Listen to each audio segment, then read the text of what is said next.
नमस्कार साथियों, अगर आप भी एक पेंशनर हैं, चाहे वृद्धा पेंशन, विधवा पेंशन या फिर विकलांग पेंशन, तीनों ही कैटेगरी में से आप किसी भी कैटेगरी में आते हैं तो आज की वीडियो आप सभी के लिए बेहद महत्वपूर्ण है।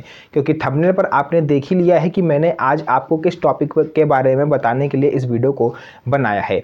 जी हाँ साथियों, टोटल 3 कैटेगरी ऐसी हैं जिन्हें पेंशन राशि का लाभ नहीं मिलेगा। और कौन से ऐसे 2 काम हैं जो आपको 31 जनवरी 2026 से पहले कर लेने हैं, अदरवाइज फरवरी, मार्च, अप्रैल से बाद से आपको पेंशन मिलना बंद हो सकता है। तो चलिए उनके बारे में विस्तार से जानते हैं, वीडियो को स्टार्ट करते हैं। तो यहाँ पर साथियों सबसे पहला अपडेट आया है वृद्धा पेंशन को लेकर के। जी हाँ साथियों, अगर आप बुजुर्ग हैं तो आपको ये पता होगा कि सरकारी रिकॉर्ड के हिसाब से अगर पुरुष 60 साल का है तो वो पेंशन का लाभार्थी बन सकता है, और अगर महिला 58 वर्ष की है तो वो पेंशन की लाभार्थी बन सकती है। बट कुछ राज्य ऐसे हैं जो महिलाओं की उम्र भी 60 साल ही मानते हैं। तो ये आपको सबसे पहले तो पता करना है कि आपके राज्य में एज लिमिट का क्राइटेरिया क्या है।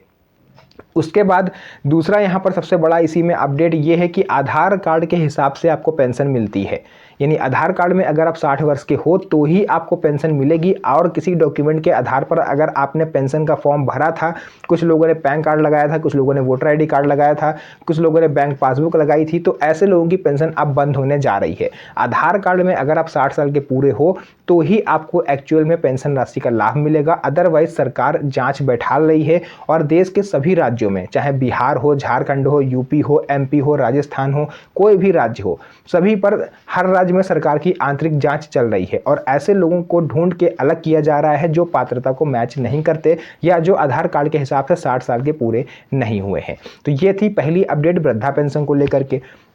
दूसरी अपडेट आ जाती है यहाँ पर विधवा पेंशन को लेकर के। यहाँ पर साथियों आपको पता होगा कि जो भी विधवा स्त्रियां हैं, सरकार पहले उनको पेंशन राशि देती है और अभी भी देती आ रही है।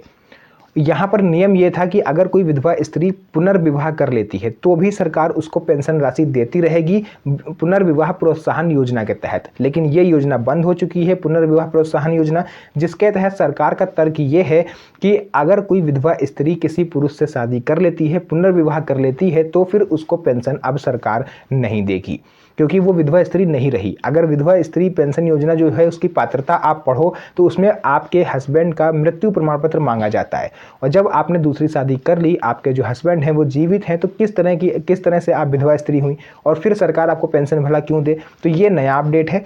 तीसरा आया है विकलांग पेंशन को लेकर के।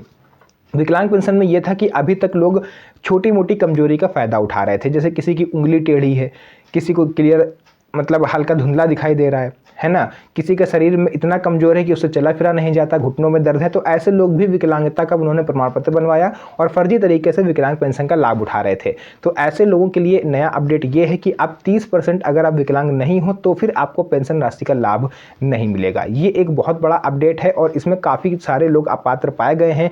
अकेले यूपी की मैं अगर बात करूँ तो लगभग यहाँ पर 1.5 लाख दिव्यांग ऐसे थे जो फर्जी तरह से पेंशन का लाभ ले रहे थे, जिनकी पेंशन अभी रिसेंटली दिसंबर में बंद करी गई और अभी भी जांच चल रही है। तो ये था 3 महत्वपूर्ण कैटेगरियों में अलग अलग लाभ।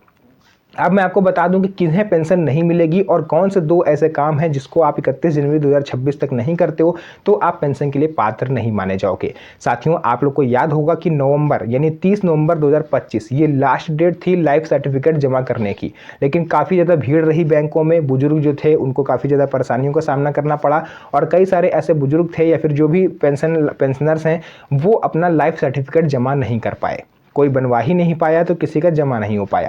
तो ऐसे लोगों के लिए एक बार फिर से खुशखबरी है कि 31 जनवरी 2026 लास्ट डेट है, आप चाहो तो अपना लाइफ सर्टिफिकेट जमा कर सकते हो, और अगर नहीं जमा करोगे तो फरवरी से आपको पेंशन मिलना बंद हो जाएगी। उसके बाद दूसरा यहाँ पर आया है, कौन सा ऐसा काम है, वो है KYC। बहुत सारे लोगों ने KYC नहीं करवाई, लाइफ सर्टिफिकेट तो नवंबर में जमा कर दिया लेकिन KYC नहीं करवाई। तो 31 जनवरी 2026 दोनों ही चीज़ों की लास्ट डेट है, चाहे लाइफ सर्टिफिकेट हो चाहे KYC हो। अगर आप ये 2 काम 31 जनवरी 2026 तक नहीं करवाते हो तो फिर आगे आने वाले महीनों में आपको पेंशन मिलना बंद हो सकती है। तो ये थी महत्वपूर्ण अपडेट जो मुझे लगा आप सभी पेंशनर्स के साथ शेयर करना बेहद ज़रूरी है, क्योंकि ये आपके हित से जुड़ा हुआ है। तो मैंने आपको बता दिया। अब वीडियो पसंद आई हो तो वीडियो को लाइक करके इसे अपने तक मत रखिएगा अपने यार दोस्तों रिश्तेदारों तक भी शेयर करिएगा ताकि उन्हें भी इन चीज़ों के बारे में पता चल पाए। तो आज की इस वीडियो को यहीं तक रखते हैं, फिर से मुलाकात होगी आप सभी पेंशनर से, सभी बुजुर्गों से एक नेक्स्ट वीडियो में और अच्छी इंटरेस्टिंग मज़ेदार वीडियो में। तब तक के लिए धन्यवाद। जय हिंद।